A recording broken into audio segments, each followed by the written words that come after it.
আজ কোচবিহার জেলার পুন্ডিবাড়ি এলাকায় রাজনৈতিক উত্তেজনা চরমে পৌঁছয়। একসময় কার্যত রণক্ষেত্রের পরিস্থিতি তৈরি হয়েছিল গোটা এলাকা জুড়ে।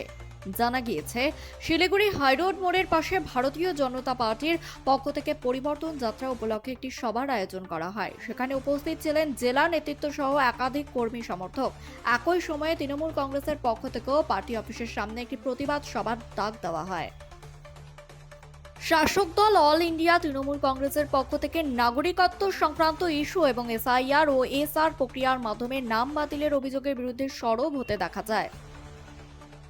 দুপক্ষের কর্মী সমর্থকেরা প্রায় মুখোমুখি অবস্থানে চলে আসায় এলাকায় চরম উত্তেজনার সৃষ্টি হয়। রাজনৈতিক স্লোগানে সরগম হয়ে ওঠে পুন্ডিবাড়ির চত্বর।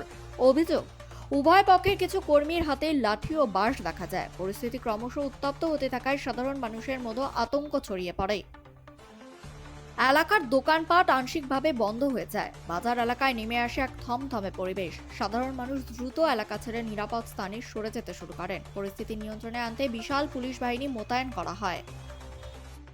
পুলিশের তৎপরতা এবং কড়া নজরদারির ফলে বড় ধরনের সংঘর্ষ এড়ানো সম্ভব হয়েছে বলে প্রাথমিকভাবে জানা যাচ্ছে। যদিও এখনো পর্যন্ত বড়সড় কোনো হতাহতের খবর মেলেনি, তবে রাজনৈতিক উত্তেজনার এই ছবি নতুন করে প্রশ্ন তুলছে এলাকায় আইন শৃঙ্খলা পরিস্থিতি নিয়ে। দুই দলের পক্ষ থেকেই একে অপরের বিরুদ্ধে উস্কানির অভিযোগ তোলা হয়েছে। এই ঘটনার পর এলাকায় এখনো টানটান উত্তেজনা বিরাজ করছে। প্রশাসনের পক্ষ থেকে পরিস্থিতির ওপর কড়া নজর রাখা হয়েছে। ঘটনার পরবর্তী আপডেট পেতে আমাদেরই সঙ্গে থাকুন।